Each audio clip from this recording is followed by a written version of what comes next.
with hundreds of doors across Houston, you can get expert care everywhere. That's the difference between practicing medicine and leading it. Houston Methodist, leading medicine. Welcome to Radical Personal Finance, a show dedicated to providing you with the knowledge, skills, insight, and encouragement you need to live a rich and meaningful life now while building a plan for financial freedom in 10 years or less. My name is Joshua Sheets. I'm your host. Today on the podcast, I want to share with you some fairly extensive thoughts about the challenges and solutions of family travel. Thank you for your patience with radio silence over the last couple of weeks. I have been in the middle of a 12-country Asia tour with my son, and the reason that occasioned this particular trip is that I am currently in Kuala Lumpur, Malaysia, where today I am speaking to, I'm not sure, maybe almost 1,000 people. I'm speaking to about 1,000 people here at the Nomad Capitalist Live Conference in Kuala Lumpur, Malaysia. And I was given as the title for my talk, a talk titled Challenges of Family Travel, something like that. And I was given about 10 or 15 various topics, all of which I could do an hour on. And I was given 30 minutes to speak. So what I've decided to do is today I'll be presenting a pretty tight 30-minute talk on birth tourism, which will fit the topics of the conference. But I presented on a panel yesterday, and a lot of people had some questions, many more questions about family travel. And so I'm recording this particular podcast as a podcast available to longtime listeners and to subscribers who are already here, as well as a resource for any interested attendees who are interested in more thoughts on family travel. Nomad Capitalist Live is a conference organized by Andrew Henderson with his team. It's been a 4-day conference here in Kuala Lumpur. They invited me to speak. This is my second time speaking at Nomad Capitalist Live. And it's quite interesting, quite well done, pretty broad overview of the international world, internationalization space, and a lot of options presented to people, a lot of discussion, a lot of current things, which I enjoy, and enjoy interacting with people. And I admire the attendees who are interested in searching for solutions and finding interesting options to where, as Andrew's trademarked phrase it says, where they can go where they're treated best. I want to talk about travel because it's something that I do. It's something that I'm very interested in, but it's also something that I always want to be realistic about and talk straightforwardly about. And I've tested quite a lot with family travel. My wife and I, for example, last year, I think it was a total of 16 countries. We took our 5 children, ages 11, 9, 7, 5, and 1, to a total of 16 countries last year. So I've got some experience with that. Twice over the last 5 years, I've gone full-time kind of nomad on the road, no house, no anything.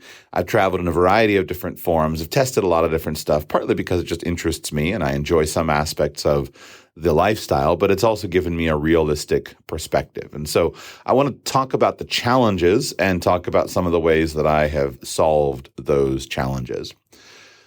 The place to start with children is to recognize that traveling with family or with children is very different depending on the specific age of your children. And there are stages in which travel is great, and there are stages in which it's probably not. And you need to be thoughtful and sensitive to that.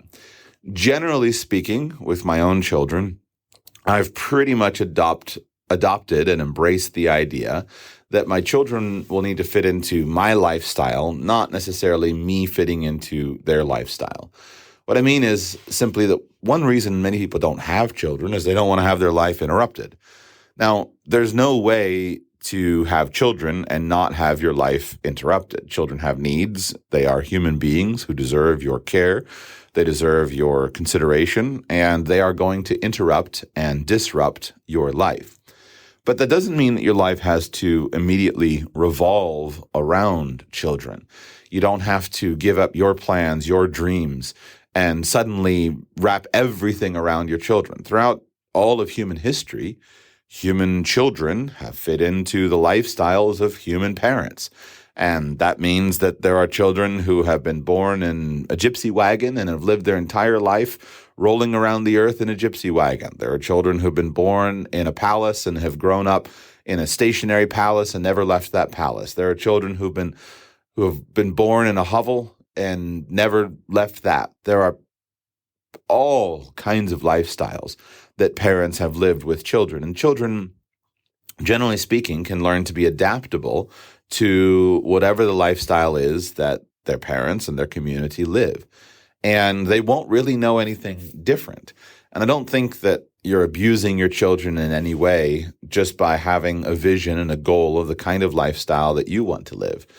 Certainly, your children, in the fullness of time, will have something of a unique perspective, and they'll grow up and they'll look back and they'll see things that they really appreciated and enjoyed about the choices that you made as a parent, and they'll look back and see things that they wish were different and that they want to do differently. And that's fine. So on its core, I would just say, don't think that you have to wrap your entire life around your children, but work to fit your children into your lifestyle. Now, there are things that you can do that will make your life difficult at certain ages, and there are things that will be easier for you. The first thing is be aware of the age of a child and be aware of what a child is capable of at a certain age. So let's talk about air travel, for example, one of the most common ways of actually traveling in today's world.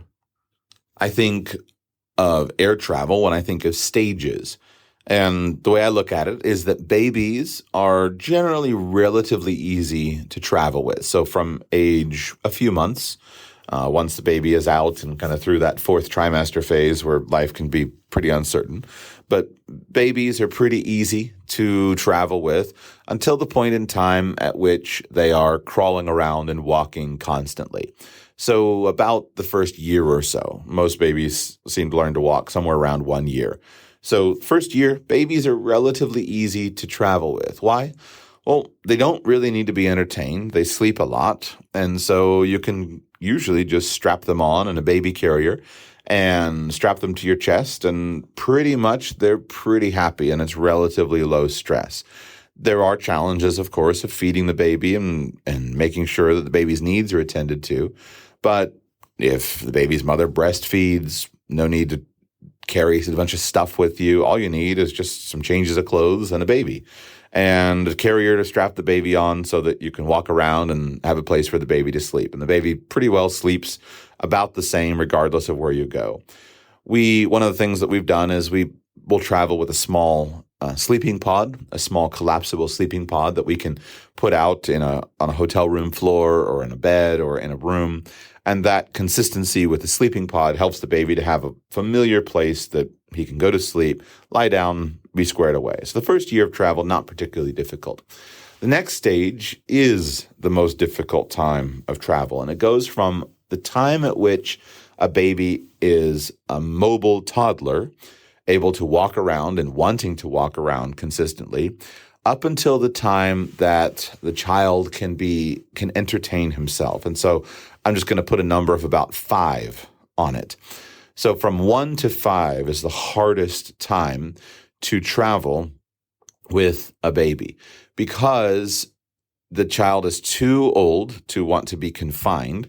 So if you've got an 8-hour airplane flight, child doesn't want to sit in the seat. Child doesn't want to sit on you the whole time. Child wants to run around and explore, but too young to be entertained. You can't just plop a pair of headphones on and say, here, listen to this audiobook.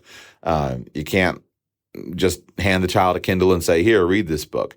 Even if you're going to use modern day drugs of screens and games and things like that, very rarely do I see a 3-year-old who really engages with that stuff, even for a significant period of time. And so you might have a 3-year-old who will engage with a screen and some cool game or app for 20 minutes, but it's not going to engage for 8 hours.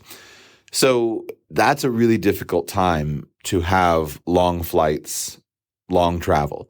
The way that you can deal with that is don't have long flights and don't have long travel, or do it when the child can sleep.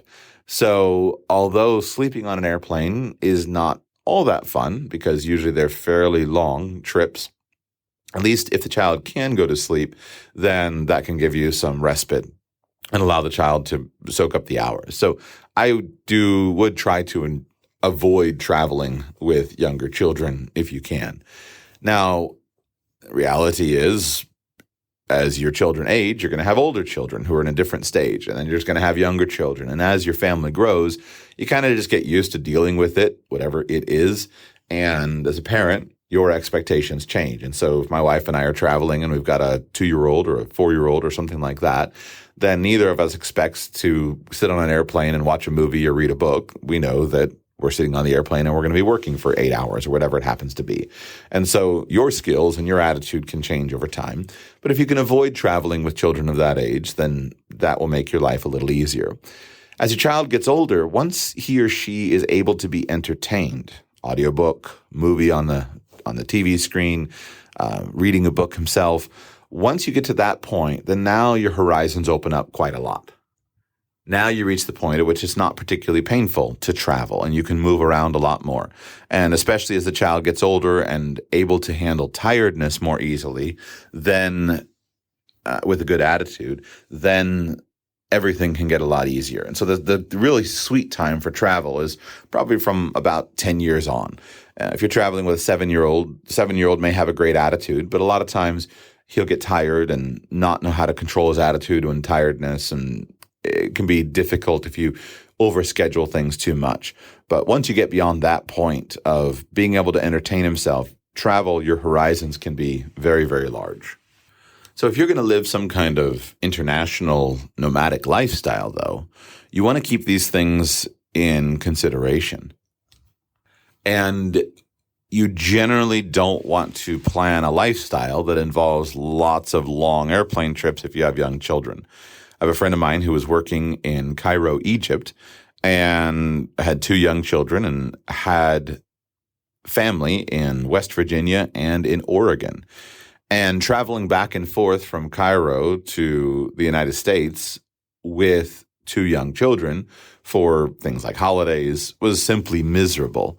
And so this friend was very quickly learned that, while I enjoy working abroad and enjoy the international lifestyle, very quickly got a job in Latin America, which would be much closer to home and deal with 3 and 4 hour flights instead of long flights back and forth to Cairo, from Cairo to New York, because of these exigencies. And so you'll want to minimize your long flights and you'll want to minimize long distance travel.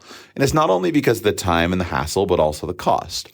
One of the great challenges with children is that travel costs, especially airplane costs, hotel costs, restaurant costs, are all multiplicative. And you can think about that and you have to plan for it. But if you normally are going to live in Brazil and you're going to go back and forth to Miami, in my experience, those tickets are often $600, $800, $1,000 round trip, depending on the season and depending on all the details. So if you've got 3 children and 2 adults, then going home for Christmas is often a $5,000 proposition. If instead of living in Brazil, you live in Bogota, Colombia, or in Panama City, Panama, then now your round-trip ticket prices drop to usually under $200. And so going home means $1,000 instead of $5,000. That adds up. Those costs add up significantly. And this applies not only for you, but also for your friends.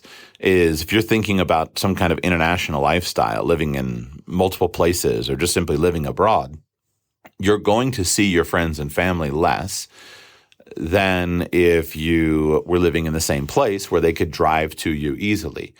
But you're going to see them a lot less if tickets are $1,000 to some weird place on the other side of the earth than if tickets are $200 and they can more easily and comfortably afford to pack their family up, hop on an airplane, and come and see you.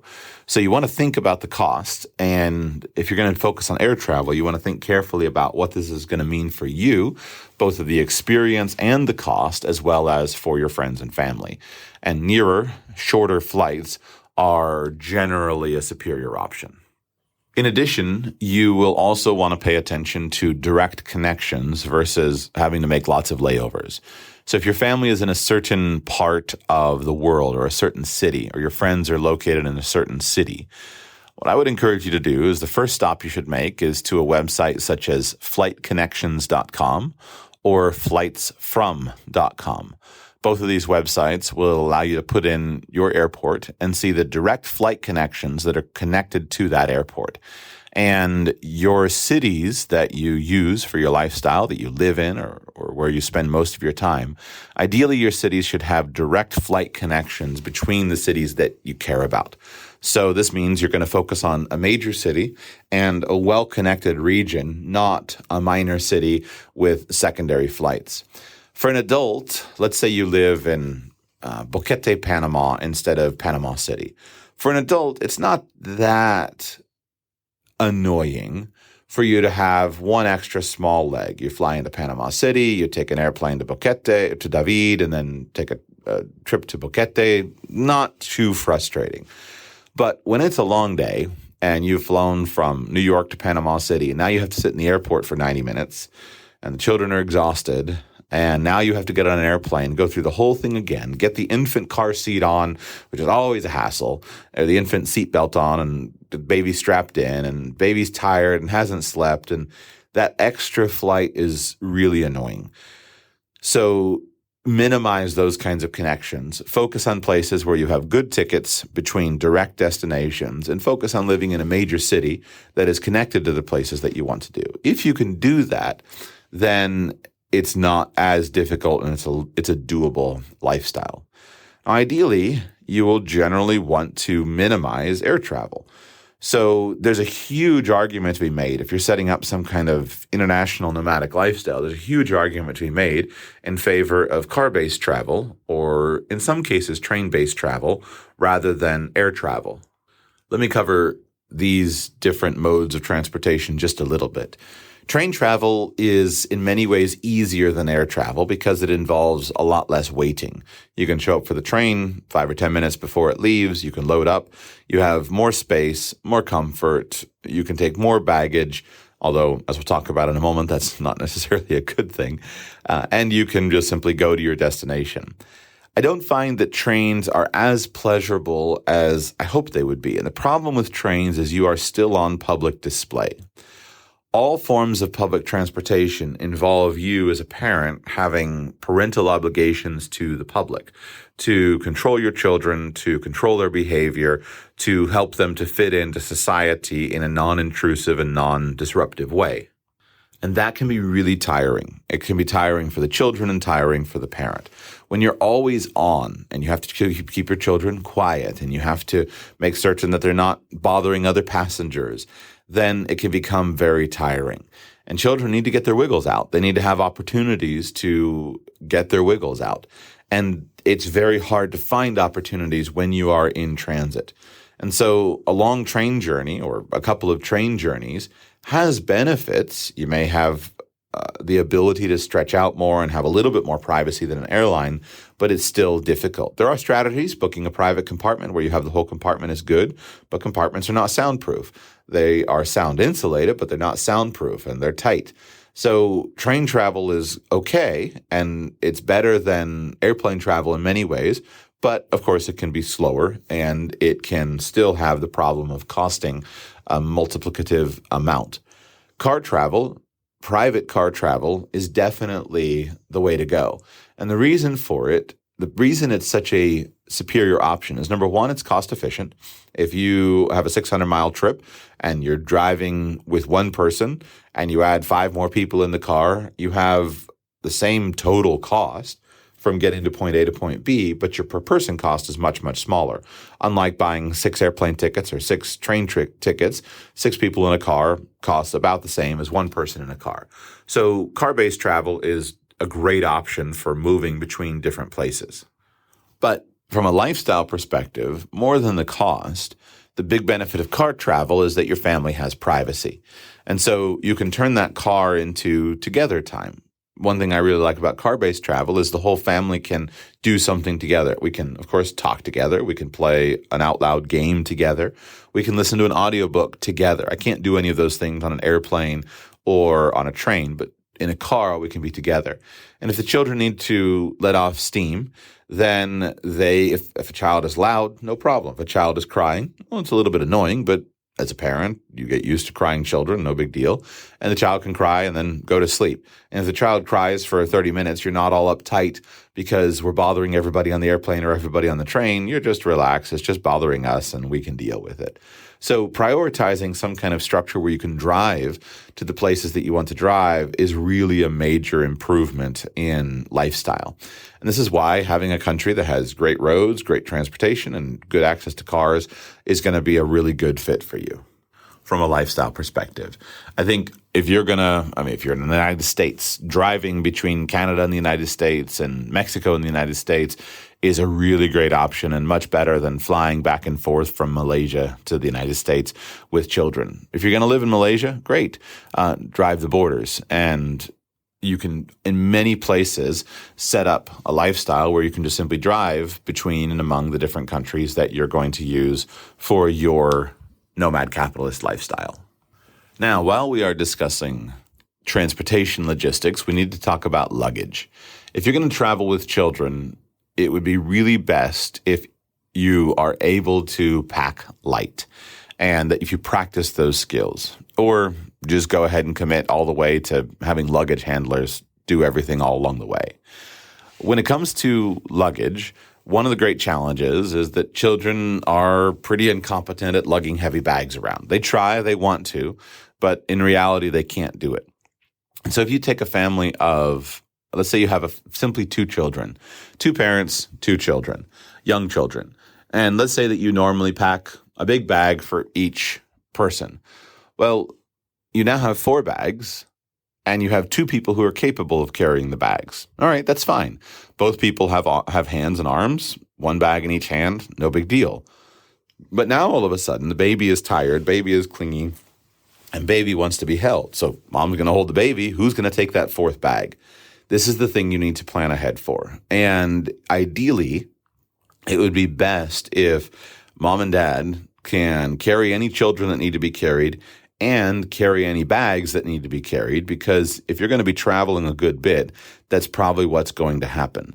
Now, if you're just dealing with normal infrastructure, obviously you have porters and people who can help you with luggage.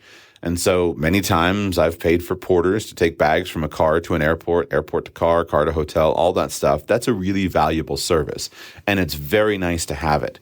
But if you're going to travel more than that, you're going to be in many places where porters are not available. And so you have to be able to pack light in order for things to work. So last year, my family and I went on a long trip, and we basically, the 2 oldest children, I had them able to take their own backpacks, but the 3 youngest children, I needed to make certain that I could carry all of their bags plus all of our bags. And if my wife had a baby, she couldn't carry much of a bag either. And so we had to pack light enough that I was able to carry most of the family's luggage. So if you're going to take airplanes, if you're going to take trains, that's got to be a priority. Once again, we come back to the value of a car. If you're just going to have a car and you're going to drive a couple states away to grandma's house, then you can pretty much take as much baggage as you want. But if you're going to do airplane and train travel, then you're going to need to think about how you're going to deal with your luggage without porters and recognize that your children are not going to be capable of carrying their bags. Even when they are capable, Johnny, we're going around the airport. He's small, he's 5, but he can totally push and carry this bag. That's true. But then when Johnny's in a bad mood from a 5-hour flight and he's upset, he's all of a sudden now resisting carrying the bag. And that's not an argument that you want to have in the airport after missed naps and no sleep. When it's a red-eye flight, you've got to just be able to carry the bag and probably carry Johnny too at that point. Let's now pivot to accommodation. Accommodation is perfectly fine for families of up to 4 people. If you have 2 adults and 2 children, accommodation is great. The world can handle single hotel rooms with 2 queen-size beds with 2 adults and 2 children. Life is pretty simple and straightforward. You can travel the world pretty easily in that case. When you add a 3rd baby in, all of a sudden things change. That the number of hotels that can absorb you and accommodate you drops dramatically. Now, there are still options. The option, by the way, if you, let's say, have up to 6 total people in your family, what you're looking for is what I call the suites hotels. And by suites, S-U-I-T-E-S. There are a variety of hotel brands that I was completely blind to until I had children. I never bothered. Who cares about a suite? But if you look for the suites brands of hotels, then you will often find they have rooms that can accommodate up to 6 people. And these can actually work really nicely. What they will usually be in many places in the world. I've used them a lot in the United States and in Mexico. They're not as common in other places, but they are still there.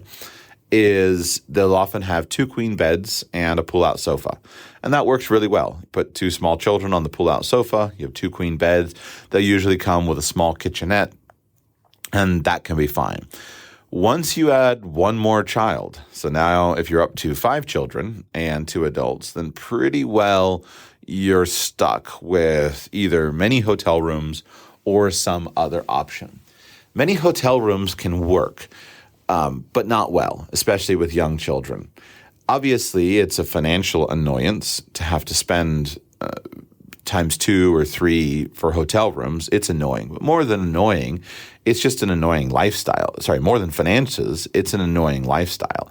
It's no fun to be separated because what do you do, especially with young children? You put the young children in one room and mom and dad in the other room? Well, that doesn't seem like a good idea. So mom and dad are constantly split up. And that's no fun because now you can't actually enjoy being together. You just got to be split up. And so in some cases, you'll have to do that. And in many cases, you have to have 2 or 3 rooms, and you just deal with it. I am grateful that we live in a time of house rentals. And so I have many frustrations with Airbnb. Generally speaking, if I'm traveling alone or with a couple people, I will not even look at the Airbnb website. I don't want to stay in an Airbnb. The service and experience and cost of a hotel is much superior to an Airbnb. And so I won't even bother to try. I won't even bother to look unless I'm with my family. And when I'm with my family, then Airbnb is really one of the only ways to go because it's the best way to actually get an accommodation that's large enough for, in my case, 7 people, and for it not to destroy you financially. So if you have, let's say your hotel cost is $150 or $200 a night, and you need 3 of those rooms, well, it's not unusual to spend $600 a night on hotel rooms for just middle grade 3-star hotels to fit a family of 7. That would be kind of a standard model. But with Airbnb, very frequently, you can find a perfectly reasonable house for $200 or $300 or an apartment. And it has space where you can spread out. It has common spaces where your family can be have the space that you need. So I am enormously grateful for Airbnb. It has made life really simple and straightforward. And that should be kind of a starting point for you. For whatever, I understand why, and I don't blame the hotels. There's just not that many large families to cater to, and those who are out there, they can just get multiple rooms. But Airbnb has remarkably improved our situations. When it comes to the cost of traveling with children, pay attention to those things that are also that are multiplicative. We've talked about hotel rooms. A daily travel budget for one person might be something like, let's say, $200 for kind of a middle of the road, 3-star, 4-star hotel, a single hotel room. $100 for 2 or 3 meals out in a day, then $50 or $100 for an activity of the day. So a travel budget of $400 a day would be, plus of course transportation, hotel tickets and things like that. Wouldn't be unreasonable. Not super frugal approach. Wouldn't be unreasonable. If you add children in, however, let's say you need 2 or 3 hotel rooms. Well, now $200 turns into $400 or $600 of hotel rooms. If you're eating out 2 or 3 meals a day for $100 for a single person, $30 to $40 per meal, well, now all of a sudden you're at, say, $300 a day and that's going pretty light, no fancy places. And then for activities and things like that, generally, for whatever reason, most places you go think that that parents should pay full price, and they sometimes will offer discounted tickets for children, but they still add up quite a lot. So a single individual might spend $50 or $100 on whatever the day's activity is. It's not hard to spend $300 as a parent on those activities. So it's pretty easy to all of a sudden go from $300 a day to $1,000 a day. And that's without much luxury, without much kind of high-end stuff. And so the obvious solution to this is something that many families gravitate to, is that if you're going to travel a lot as a family, then your travels are going to involve some different form of accommodation. And that's where we get into something like an RV or a sailboat, depending on the style of travel. So it's much more common if a family is going to live some nomadic lifestyle with lots of extensive international travel. It's much more common that involves a sailboat than that family is bouncing around in an airplane. And it's because an RV or a sailboat brings together and solves several of your issues at one time. What does it solve? Well, first thing, it solves transportation. Traveling in an RV or sailboat is really quite comfortable because you're in your own space. Children are comfortable. Your 3-year-old will happily play on the floor of his bedroom that he plays in every day for many hours, where he won't do that on a train because the train is a novel experience. So it solves the question of transportation. The relatively higher cost of, let's say, driving a big RV with bad gas mileage is split among 6 or 8 people, and so the per person cost drops down substantially. And the RV or sailboat also solves where are we going to stay. So even if you're going to go to an RV park or a marina, you're going to get hookups. In some cases, you're going to pay a per person fee. It's going to be way, way less than getting 2 or 3 bedrooms and hotel rooms to stay in. Having your own beds, having everything set up, having all of your clothes stowed and your accommodation solves also the question of transportation. You don't have to pack light. You can have a full wardrobe. You can have full stuff. And it's all set up, ready to go in the RV or in the sailboat, ready for you. And then this also solves the food question, that now, instead of eating out 2 or 3 meals a day where you can't control your costs, now with your RV or with your sailboat, you can have your refrigerator full of food. You have your standard menu, just like you cook anywhere else. You have your standard expenses for groceries, and then you just eat out when you want to. And so if you are going to do a lot of family travel or do any kind of nomadic lifestyle with a family, almost invariably you're going to wind up considering an RV or a sailboat. And I think the great benefits of these styles of transportation is that they will increase your enjoyment of travel much, much higher. My favorite way to travel, bar none, is with a motorhome. It is just a great lifestyle. It's enjoyable and it allows you to really enjoy the trip rather than dealing with constant logistic annoyances of the other styles of travel. It takes the stress, much of the stress out of travel. It has its own stresses, but it takes much of the stress out of travel. Instead of constantly juggling hotel reservations and wondering, where can I get in tonight? And by the way, that's another thing that adds stress to traveling with a lot of children, is that if it's just one person or a couple traveling, you can pretty much always find a hotel. It might be a mile or 2 away, but you'll find a hotel for tonight when you need one. Almost nowhere gets booked out on a single night. But if you need big hotel rooms or you need 3 of them and they need to be at one hotel, now it's not so certain. And so you have to book more things in advance, which adds the stress of having a schedule that you have to keep to. And I have to be here and I have to be there. And it adds all the stress of having large plane ticket purchases lined up. If I'm traveling as an individual and I miss a plane, well, that's unfortunate, but I just buy another ticket and go. But multiply your plane ticket cost by 7, and now the cost of missing a plane is much more significant. And so it's just all those little stresses and all those little hassles build up. And so the answer to them is RV or sailboat. So if you're going to build an international lifestyle, then work really hard to see if it can be an RV or sailboat approach. I think you'll gain the most pleasure from that approach of lifestyle and get a lot of the benefits of what you're looking for from traveling much more readily. Get a sailboat if you're going to do long-distance destinations across the world. get an RV if you can drive among the different places that you want to drive. They are great options. Lowest stress, most fun, best approach. Now, I've covered the easy stuff, the logistics. So let's pivot now to basically what kind of lifestyle you want to do and why. Years ago, before I was married and had children, I used to follow a lot of people who were just starting off with living out of a backpack lifestyle. The internet changed everything. And so I followed some of the early bloggers who lived with 90 things. Here are the 90 things I own, or the 50 things I own, and would load all that stuff. And they're minimalists and loaded up their backpack. And I followed a guy who switched to a new country every 3 months and had his audience vote on where he should go. And I just thought that was the greatest. And that was what I wanted to do and how I wanted to live. It sounded amazing to me. I did it. And sort of, I did it.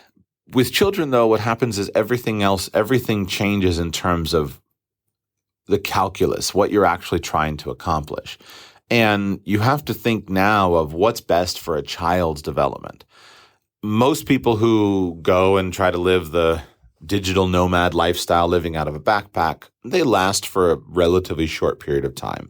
Some cases 6 months. I've seen people go as long as a few years, but it's really hard to build anything significant, anything that matters, living that kind of bouncing around lifestyle.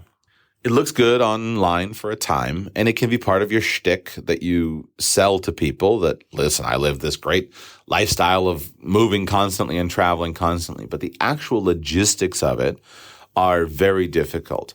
The constant change means I'm never getting the kind of internet connection that I need.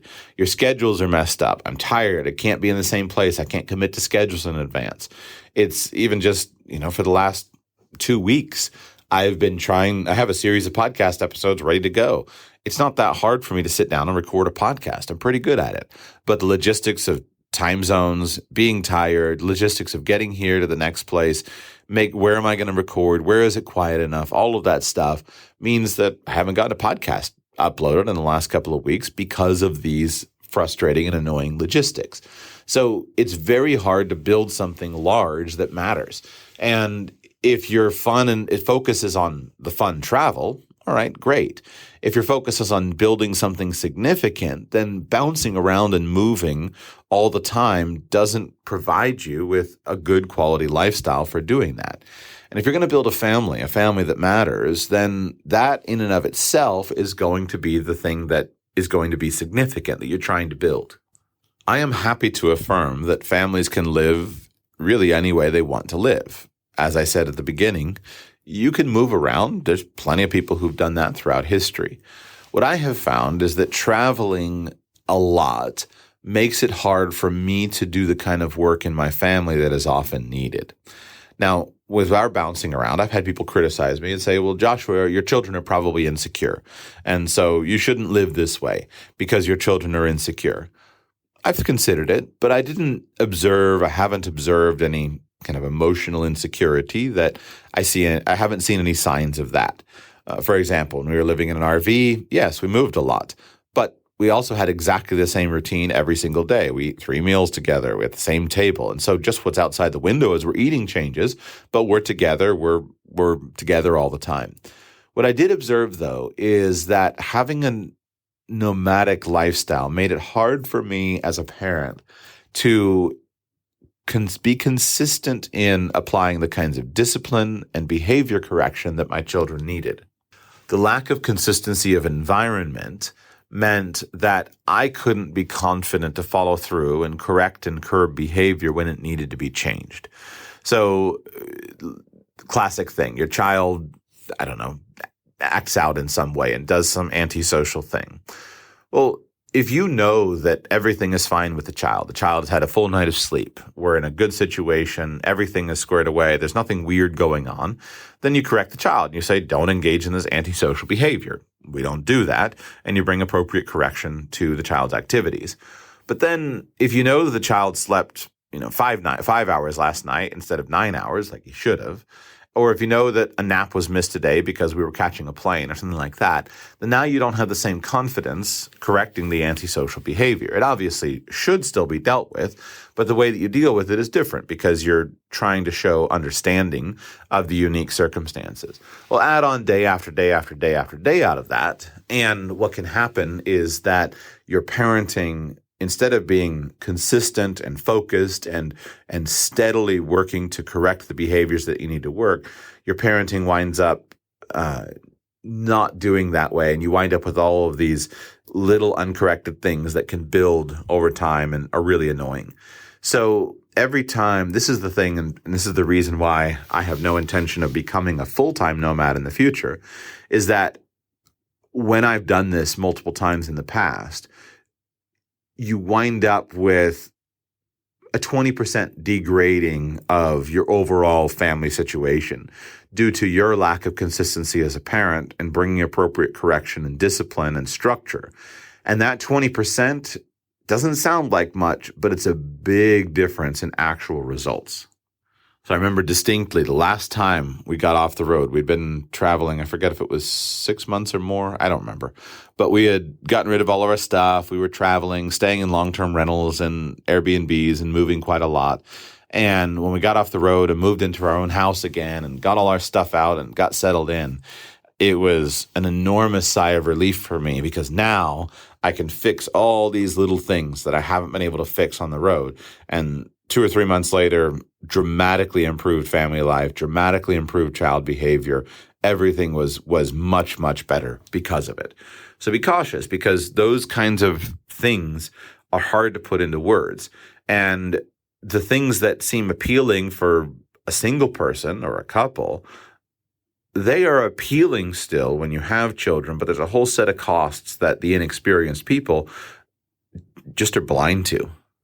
So since I'm your personal guinea pig and I try the stuff, I'm going to tell you that it's not a great thing, and you want to pay attention to it. Constant travel, especially long-term nomadic living, is a really hard lifestyle. It's hard for the children. It makes it difficult for them to build the big connections. And so I've thought a lot about how do we interact and deal with all the stuff, the reasons people move countries and live in 3 countries at a time and do all this stuff.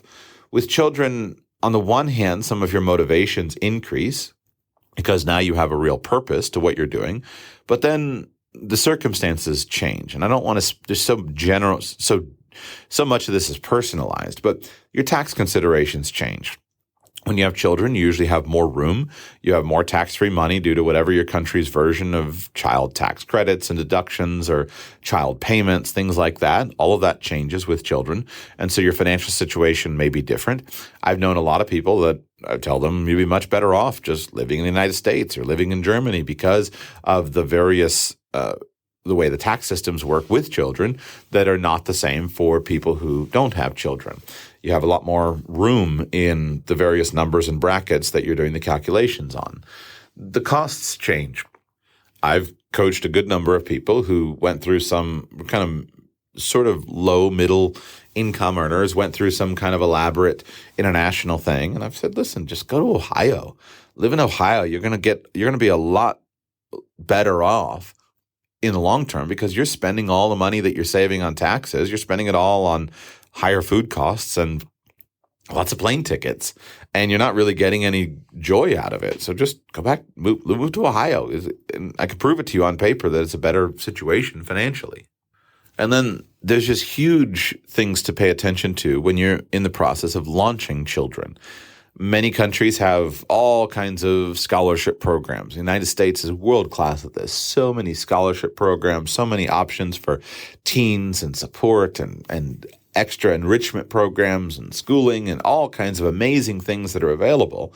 But you've got to know about that system and be able to access the system. And if you're sitting on an island in Tahiti, then why? Why are you even there? This is not the kind of lifestyle that is going to lead to a productive young man or woman who's ready to go out in the world and bear responsibility and get married and have children of his own or her own and start a lifestyle and build a career and all those things. And so in many cases, while certainly you can do things anywhere in the world, you can structure things, you can make a living, you can go to school. We homeschool, we world school, we do all this stuff. You can do it. But after you do it for a while, you recognize the standard path is a pretty good option. And I've struggled with how to articulate this because I'm still the same radical guy that I was 10 years ago. But the big difference between the Joshua of today versus the Joshua 10 years ago is that the Joshua of today has tested and tried most of the things that the Joshua 10 years ago wanted to test and try. And 10 years ago, I would have said, well, 20% of people should live the conventional lifestyle and 80% of people should just go after something much more radical and much more unusual. And today I would acknowledge that, you know what, only about 20% should try some kind of weird, strange lifestyle or weird, strange goal, and 80% should stick with the conventional approach. And that's because the conventional approach is a really good approach. It has a whole lot of benefits and structures on almost everything that I didn't see when I was younger and more frustrated.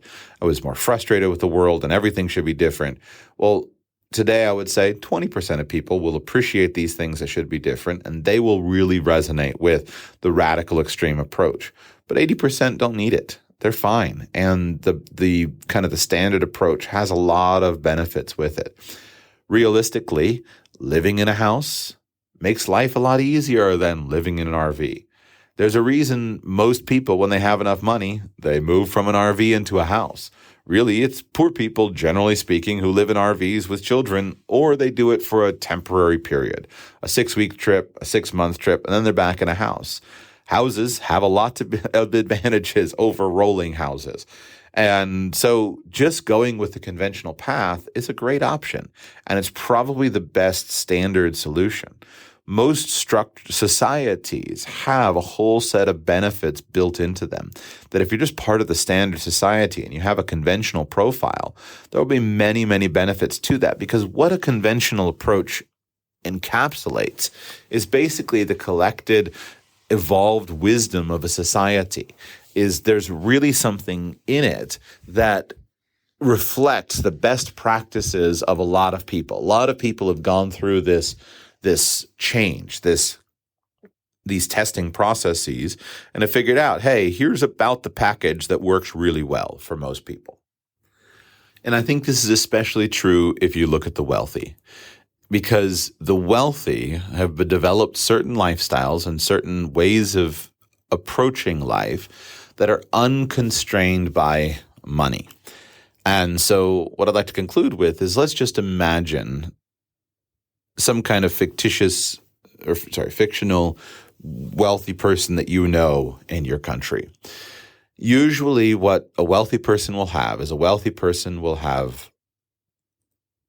large infrastructure established in a country that provides income.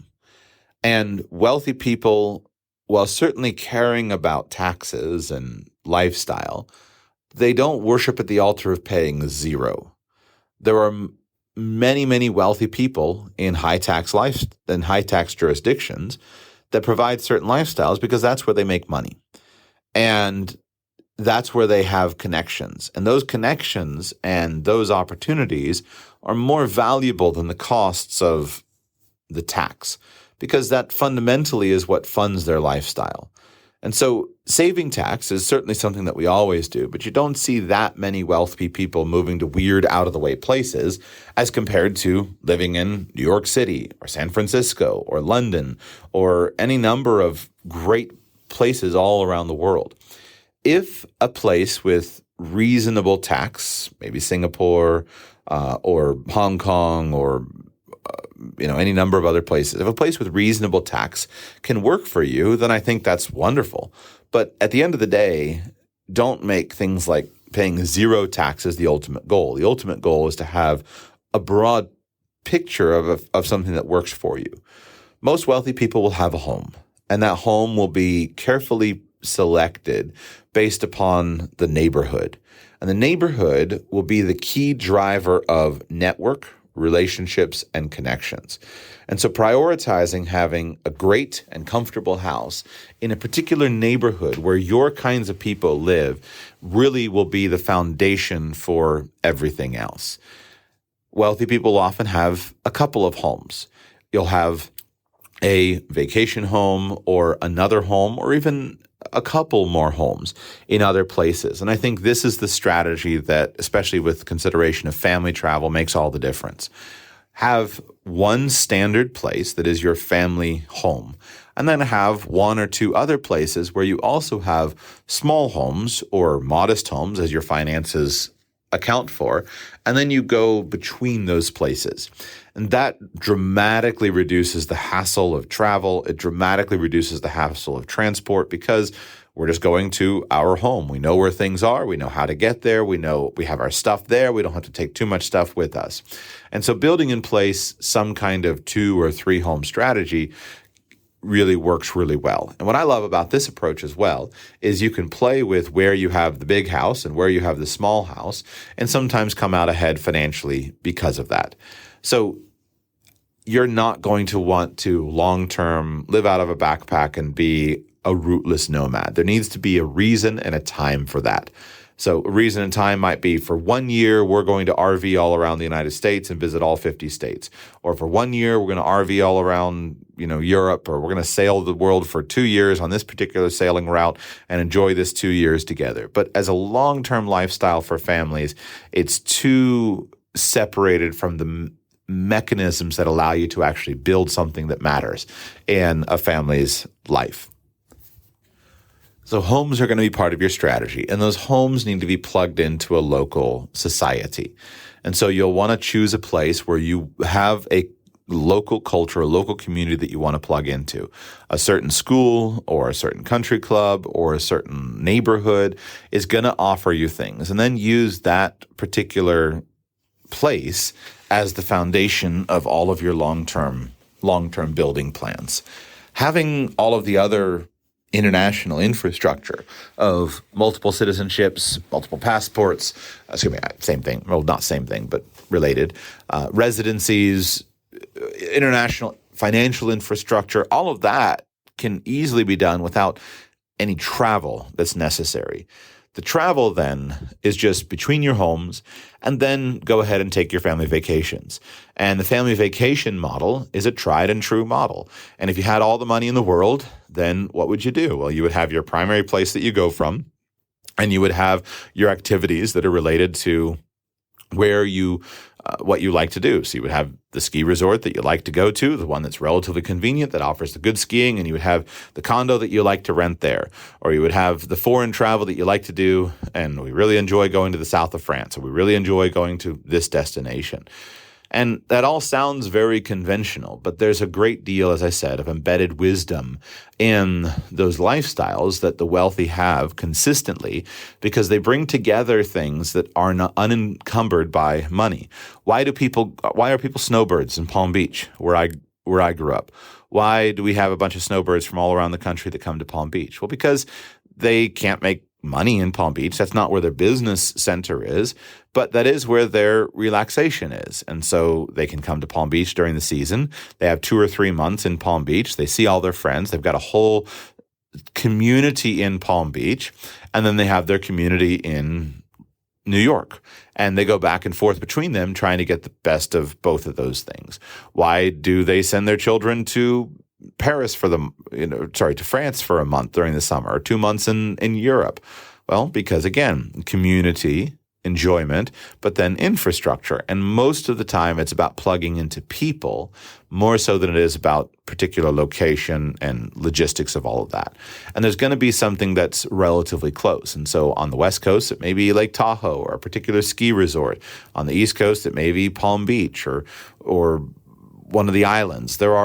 In every place, there's going to be an infrastructure that you plug into. And so recognize that there's embedded wisdom there.